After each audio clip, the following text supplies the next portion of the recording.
Welcome to the flowerschool.com video library. I'm Leanne Kessler, director of the Floral Design Institute, and today I'm here to share with you a bridal bouquet inspired by the Pantone color of the year, ultraviolet.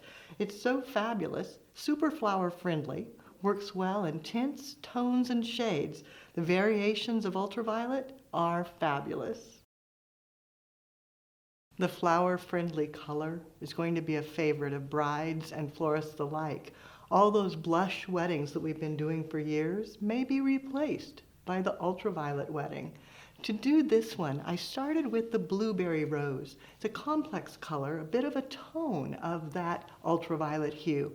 Then added spray roses, eryngium, china aster, tulips, and then the blue-gray of silver dollar eucalyptus.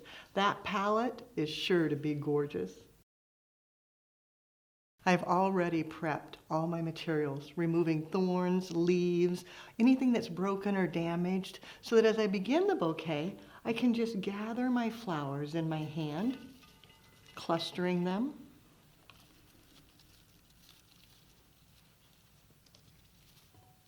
Remembering that tulips are going to grow, so letting them be tucked in, maybe a little lower than normal. Adding in a little bit of the foliage, the eryngium.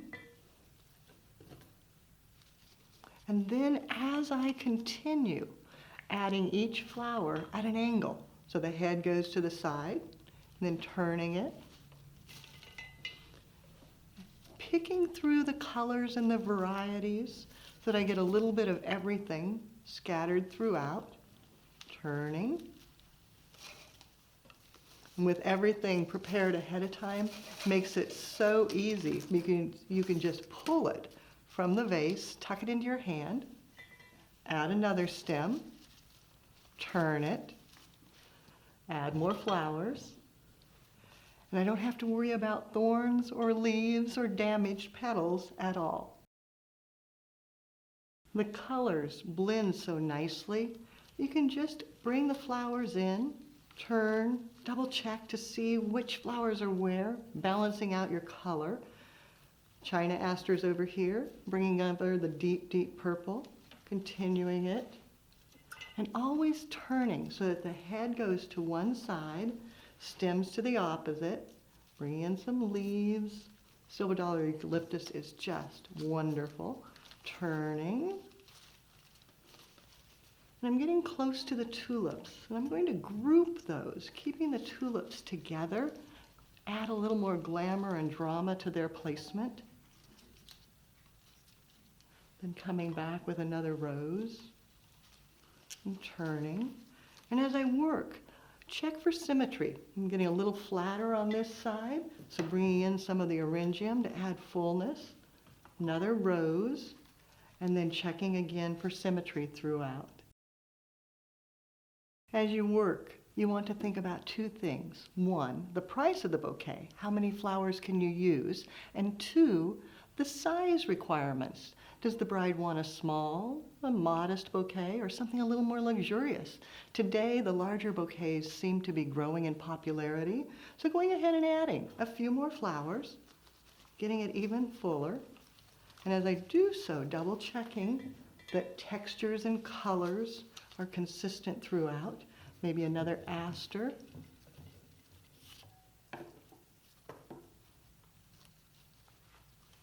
And then turning it. And then it's a good idea to stop and look in a mirror. Double check that all your placement is correct and that you like your color pattern. To finish, adding any last stems, maybe bringing some of the soft lavender over, and then going back with a ring of foliage, the silver dollar eucalyptus just framing the outer edges, giving it a little softness so it's not quite as stiff of a round. Gives it a more contemporary look and brings in that fabulous foliage. And then once again, take a look in the mirror to make sure it's balanced. To secure the bouquet, a tie of raffia, just tucking it above your hand and wrapping 2 to 3 times, nice and secure. Then setting it down and knotting. Sure you pull tautly. Then a hand-tie bouquet, you can do a day or two in advance. Just leave the stems a little longer than you're going to want them, but cut them down.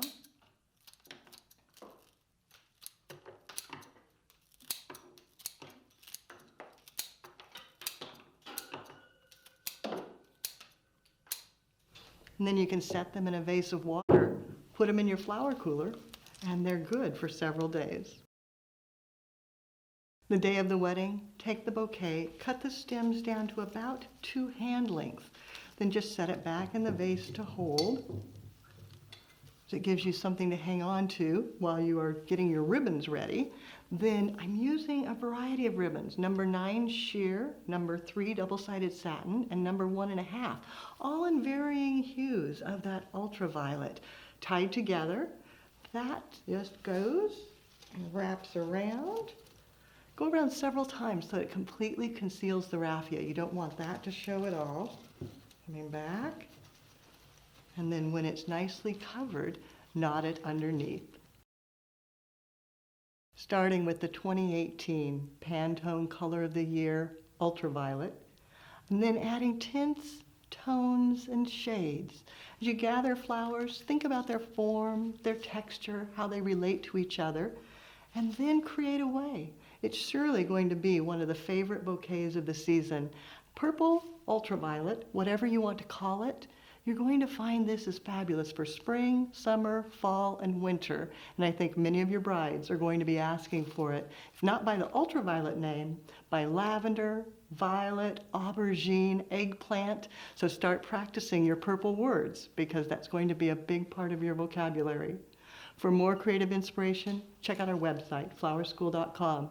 If you have questions, you can reach us through there or pick up the telephone and give us a call at 503-223-8089. Of course, you're always welcome to send a photo to my email. It's leanne@floraldesigninstitute.com. But better yet, post it on social media, tag Floral Design Institute, and let us all see what you create. Have fun and do something you love.